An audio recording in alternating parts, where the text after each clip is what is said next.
જ બધામાં બિરાજમાન છે. એટલે પેકિંગ જોઈ કોઈની જોડે બગાડતા નહીં, કોઈને તરછોડતા નહીં, કોઈને છોડતા નહીં. કારણ કે બિચારાનું પેકિંગ, હવે કોઈ ખરાબ માણસ દેખાય તો બિચારાનું પેકિંગ કેવું ભગવાને ઉતાવળમાં કરે છે. એમ કરીને દયા ખાવવી, વેર નહીં બાંધવી. દયા ભાવ રાખો. વેર બાંધીએ તો આપણે બંધાઈ જઈએ. અહીંયા હરિરાયજી કહે, ઠાકોરજી આંખો બહાર જોવા માટે આપી છે એટલે અંદર ભરેલો ભંગાર દેખાતો નથી.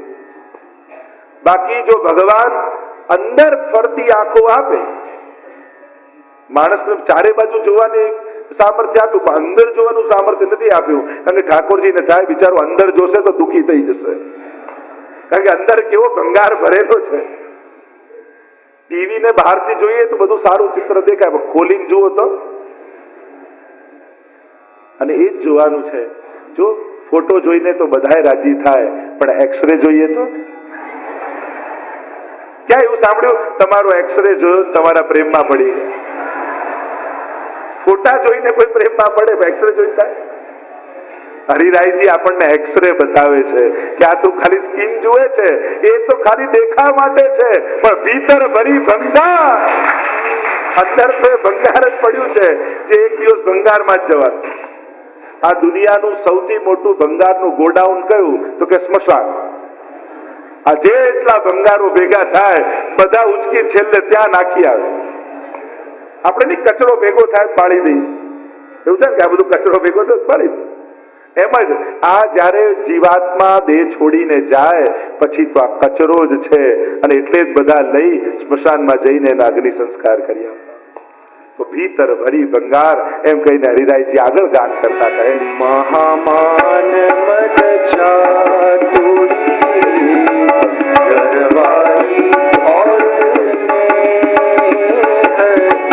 यह पांचों जब जाएंगे तब मानो सुख देह श्री वल्लभ, तब मानो सुख देह. આ પાંચ વસ્તુ માણસના દેહમાં પડેલી છે અને એટલા માટે આ દેહ સુખરૂપ નથી થતો, દુઃખરૂપ બની ગયો છે. ઘણાની બુદ્ધિ જ એના ચિંતા અને પતનનું કારણ બની જાય છે. ઘણાનું મન જ એના ચિંતા અને પતન અને રોગનું કારણ બની જાય છે. ભગવાને સદુપયોગ કરવા માટે આપ્યા છે. કહ્યું મહામાન, જ્યારે અતિશય માન જીવનમાં અહંકાર આવી જાય, મદ આવી જાય, ચાતુરી આવી જાય, ચતુરાઈ, અનેક અનેક પ્રકારના છલ કપટ કરવાની વૃત્તિ મનમાં આવી જાય, ગરવાઈ અને દેહ, અહંકાર, ભૌતિક દેહ માટેનો સ્નેહ, આ બધું જયારે આ પાંચે જીવનમાંથી જાય તબ માનો સુખ દેહ. આ દોષો પડેલા છે તો આ દેહ દુઃખરૂપ છે, દોષો નીકળી જશે તો આ જ દેહ સુખરૂપ બની જશે. આજ ભગવત સેવાનું સાધન માનવા લાગશો તો આજ આનંદનું કારણ બની જશે કે ઠીક, સારું થયું, પ્રભુએ મને ખૂબ ઉપકાર કરી માનવ દેહ આપ્યો, વૈષ્ણવ દેહ આપ્યો છે, એમ કહીને હરિરાયજી આગળ ગાન કરે. भवसागर के तरन की बड़ी अटपटी चाल, श्री विठलेश प्रताप बल उतरत है तत्काल, श्री वल्लभ उतरत है तत्काल. હરિરાયજી ચેતવે છે, તને જેવો સંસાર દેખાય છે એવો જ નથી. ભવસાગર કે તરન કી બડી અટપટી ચાલ. આ ભવસાગર બહુ અટપટો છે, સમજાય એવું નથી. આપણા કરેલા પ્લાનિંગો બધા એમને પડ્યા રહે છે. બસ આમ થાય પછી આમ કરીશ, આમ થાય પછી આમ, બસ આ દીકરો પરણી જાય, વહુ આવી જાય પછી શાંતિ, પછી ખબર પડે કે વહુ ની આ તો સાસુ લઈને આવે. તો અટપટી ચાલ. ધાર્યા પ્રમાણે બધું ચાલે છે ક્યાં? અને ધાર્યા પ્રમાણે આપણે આપણી જાતને ચલાવી શકતા નથી તો આ દુનિયાને કેમ ચલાવીશું? આપણે કેટલું વિચારીએ. જો અહીંયા રોજ બધાને કેવા સારા વિચારો આવે, આમ કરીશું, હવે આમ કરીશું, ઘરે જઈને રોજ એક સર્વોત્તમનો પાઠ, રોજ વલ્લભ સાખી ગાઈશું, આમ કરીશું. જીવનમાં ઘણીવાર સારા સારા સંકલ્પો કરતા હોઈએ છીએ, પણ તમે જ જાણો છો તમે વિચાર્યું એ પ્રમાણે તમે ચાલી શકો છો? છેલ્લે રાતના અફસોસની સાથે સૂતા હોઈએ, એ ન થયું, પેલું ન થયું, ના એ ન કરી શકે. રોજ છેલ્લે રાતના સૂતી વખતે તો મનમાં અફસોસ જ હોય છે. તો ભવસાગર કે તરન કી બડી અટપટી ચાલ, અને જીવનને આ રીતે જ સ્વીકારજો. મારા ધાર્યા પ્રમાણે ચાલશે એવું જીવન નથી. આ જીવન ક્યારે ક્યાં વળાંક લઈ લે. ख्वाहिशों के काफले बड़े अजीब होते हैं, ख्वाहिशों के काफले बड़े अजीब होते हैं, ये गुजरते वहीं से हैं जहां रास्ते नहीं होते. આ ઈચ્છાઓ ના કાફલાઓ ત્યાંથી પસાર થતા હોય જ્યાં રસ્તા ન હોય, અને એવી જ ઈચ્છાઓ જાગે જે પૂરી ન થઈ શકતી હોય. માણસે જીવનમાં સ્વીકારવાની વૃત્તિ સાથે જીવે. હા, આવું પણ થઈ શકે, આવું પણ હોઈ શકે. મેં ધાર્યું એમ જ બધું ચાલે જરૂરી નથી. અને શ્રેષ્ઠ વૈષ્ણવ એ છે જે દરેક સંજોગોને સ્વીકારીને ચાલે છે કે હા, જીવનમાં કેવી પણ પરિસ્થિતિ આવે પણ પ્રભુથી મારું મુખ ક્યારેય નહીં મોડું. તો આ બડી અટપટી ચાલ તો શ્રી વિઠ્ઠલેશ પ્રતાપ બલ ઉતરત હે તત્કાલ. તો આ ભવસાગરને તરવા માટે એક જ આશ્રય, અને એ છે ગુસાઈજી ને મહાપ્રભુજીનો. અને જેને એમનો આશ્રય કરી લીધો, અને જેને વિઠ્ઠલના જેનો અર્થ સકળ, જેનો સીધો લીલા માએ તાણીને લીધો, અને જે શરણે આવી જાય ગુસાઈજી તો એનો હાથ પકડી એને તાણીને લઈ લે છે. એવા શ્રી ગુસાઈજી ને મહાપ્રભુજી છે. એમ કહીને હરિરાયજી આગળ ગાન કરે.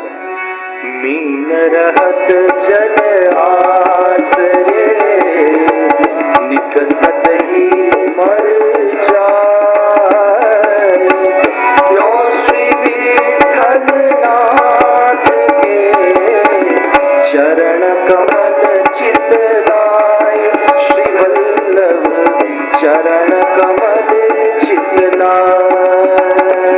અનન્ય આસક્તિ બતાવી રહ્યા છે કે આ ગુસાઈજીમાં આપણા ચરણની કેવી આસક્તિ થાય. તો કે મીન રહત જલ આસરે નિકસત હી મર જાય. એક માછલી જેમ પાણી વગર રહી શકતી નથી. એને બહાર કાઢો તો તડપી તડપીને મરી જાય, પણ પાણી એનું જીવન છે. બસ હે ગુસાઈજી, આવી જેવી માછલીને પાણીમાં આસક્તિ છે, એવી આસક્તિ મારી આપના ચરણોમાં થાય કે આપના ચરણ વગર એક ક્ષણ ન રહી શકે. ચિત્તસ્વામીને જ્યારે પત્ર લખીને ગુસાઈજી આપ્યો, જાઓ કાશીમાં જાઓ, જોયું કે બહુ નિસંકોચ, દ્રવ્યનો બહુ સંકોચ છે, લાવ એમને પત્ર લખીને આપું, કાશી જાય તો એમને ધન મળે. થોડી દૂર ગયા, રહી ન શક્યા. हम तो श्री विठ्ठल नाथ उपासी और कहाँ करूं जाएगा.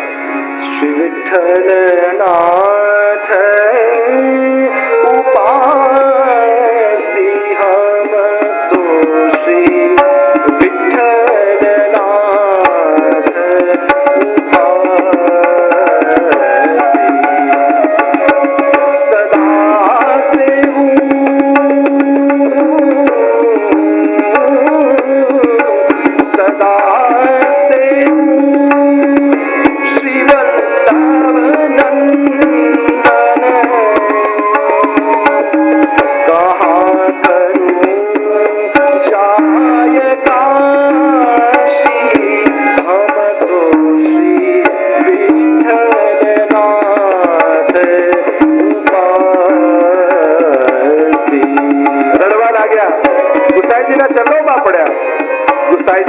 मारा वगैरह नहीं रह सके. कहूँ कि अब तुमको जाने की जरूरत नहीं. ऐसे ही कुंभन दास जी को जब ले गए, हुआ कि लाओ नवनीत प्रिया जी की सेवा में ले जाए, और श्रीनाथ जी से दूर ले गए. भान थયું સવારની કિરણો સૂરજની નીકળી, અરે મારા શ્રીનાથજી ને જગાવાના કીર્તનની સેવા કરી. ભાગ્યા છે कितने दिन वैजू गए बिनु देखे. चतुर्भुज दास जी जब श्रीनाथ जी बाबा मथुरा पधारे, गोवर्धन वासी सांवरे लाल तुम बिन रहो. श्री गोवर्धन वासी सांवरे लाल तुम बिन रहो न जाए. ब्रजराज लड़े ते लाड़ी ले लाल तुम बिन रहो न जाए. जो विरह चतुर्भुज दास जी के हृदय में प्रकट हुआ, स्वयं श्रीनाथ जी रही न शक्या. गिरधर जी ने कहवा लाग्या, गिरधर अब मुकु वापस जा. મીન જેમ જલના આશ્રય વગર રહી શકતી નથી, તડપી તડપીને કેવી વિચલિત થઈ જાય છે. હે ગુસાઈજી, આપના ચરણારવિંદ આવી મારી આશક્તિ. यह रढ़ लागी लाडीले लाल जैसे चातक मोर, प्रेम नीर बरखाय के लाल नवघन नंद किशोर श्री गोवर्धन वासी सांवरे लाल तुम बिन રહ્યો ન જાય. જ્યારે વિરહ જે સૌભાગ્યશાળી હોય, જેના પર ઠાકોરજીની કૃપા હોય, એના જ હૃદયમાં ભગવદ વિરહ.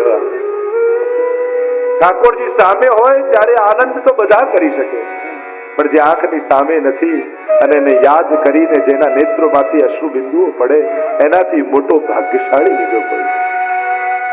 આવો વિરહ શ્રી ગુસાઈજીના ચરણારવિંદમાં મારો જાગે, એમ શ્રી હરિરાય મહાપ્રભુજી કહી અને આગળ ગાન કરતા વલ્લભ સાખીમાં કહે, શ્રી વલ્લભ કો પદ્રુમ છાય રહ્યો જગ માહી, પુરુષોત્તમ ફલ દેત હૈ નેક જો બેઠો છાહ. શ્રી વલ્લભ નેક જો બેઠો છાહ. શ્રી વલ્લભ કો કલ્પદ્રુમ, કલ્પવૃક્ષ છાય રહ્યો જગમાય, સમસ્ત જગમાં વ્યાપ્યો છે. અચ્છા, તો પેલા કલ્પવૃક્ષ અને આ કલ્પવૃક્ષમાં ફરક શું? પેલો કલ્પવૃક્ષ જે સાધારણ છે એની તો નિકટ આવીને છાયમાં બેસો અને મન જે ઈચ્છા કરે એ આપે. એટલે કે તમારા કલ્યાણનું હોય કે અકલ્યાણનું હોય, એ કલ્પવૃક્ષ સાધારણ કલ્પવૃક્ષ વિચાર કરતું નથી. તમે જે ધાર્યું એ પૂરું થઈ જાય. આપણે જે પેલી વાર્તા કહેતા ને કે ભૂખ્યો માણસ આવીને કલ્પવૃક્ષ નીચે બેઠો, થયું કે ભોજન આવે તો સારું, તો આવી ગયું. અરે સુઈ જવું છે, ખાટલો આવે તો સારું, તો સુઈ ગયો. સુતા સુતા થયું કે અરે સિંહ આવશે ને મને મારી નાખશે, તો સિંહ આવે મારી નાખે. આ સાધારણ કલ્પવૃક્ષ. પણ વલ્લભ તો કેવા છે!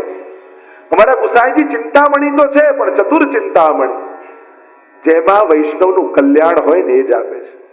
તો વૈષ્ણવનું પરમ કલ્યાણ શું, કયું ફલ તમને મળશે આ કલ્પવૃક્ષની નીચે બેસશો તો? હરિરાયજી કહે, પુરુષોત્તમ ફલ દેત હૈ બેનેક જો બેઠો છાય. આ મહાપ્રભુજી રૂપ કલ્પવૃક્ષ તો સ્વયં પૂર્ણ પુરુષોત્તમ રૂપ ઠાકોરજી તમારી ઘરે પુષ્ટાવીને તમારા ખોળામાં પધરાવી દેશે. અને આ સામર્થ્ય વિશ્વમાં બીજા કોઈનું નથી. એવું આ કલ્પવૃક્ષ નેક જો બેઠો છે, થોડી વાર પણ આવીને બેઠો તો એને પૂર્ણ પુરુષોત્તમ નું દાન આપશે. એવા વલ્લભ છે, એમ કહીને આગળ ગાન કરતા હરિરાયજી કહે, ચતુરાઈ સોઈ ભરી જો કૃષ્ણ કથા રસ લીન, પર ધન પર મન હરણ કો કહીએ વહી પ્રવીણ. શ્રી વલ્લભ કહીએ વહી પ્રવીણ. હરિરાયજી સમજાવે છે, આજનો માણસ બહુ ચતુર છે, પણ હરિરાયજી કહે ચતુરાઈ કઈ? કહત પરમાનંદ સોહી કુશલ જો હરિ સન્મુખ થાય. કુશલ કોણ? જે પ્રભુ સન્મુખ દોડે છે. ચતુર કોણ? દુનિયા જેને ચતુર કહે છે એનાથી મોટા મૂર્ખ બીજા કોઈ નથી, અને દુનિયા ઘણાને મૂર્ખ કહે એનાથી મોટા ચતુર કોઈ નથી. એવું ચતુરાઈ સોઈ ભલી જો કૃષ્ણ કથા રસ લી. હોશિયારી એને કહેવાય જેનાથી તમારું કલ્યાણ તમે સાધી શકો, અને તમારું કલ્યાણ ઠાકોરજીની કથા અને સેવામાં છે. અને જે વ્યક્તિ એના કલ્યાણ માટે જાગૃત છે એ જ ચતુર અને હોશિયાર છે. બાકી અત્યારની ચતુરાઈ કેવી છે તો કહ્યું, પર ધન પર મન હરણ કો કહીએ વહી પ્રવીણ. આ દુનિયામાં તો પ્રવીણ કોને કહેવામાં આવે, ચતુર કોને કહેવામાં આવે? જેને બીજાનું પડાવી લેતા આવડતું હોય ને એ સૌથી હોશિયાર કહેવાય. ઘરે બે છોકરા હોય ને, એક સાવ સીધો હોય, એને આ બધું છલકપટ ને ના આવડતું, બીજો એવો ખિલાડી હોય કે બધાનું ક્યાંક ક્યાંકથી લઈ આવે, તો ઘરે મા બાપ પણ ગયો આ બહુ હોશિયાર છે અને આ બિચારો ભગવાનનો છે. અરે પેલો હોશિયાર પણ હોશિયારી કામની શું?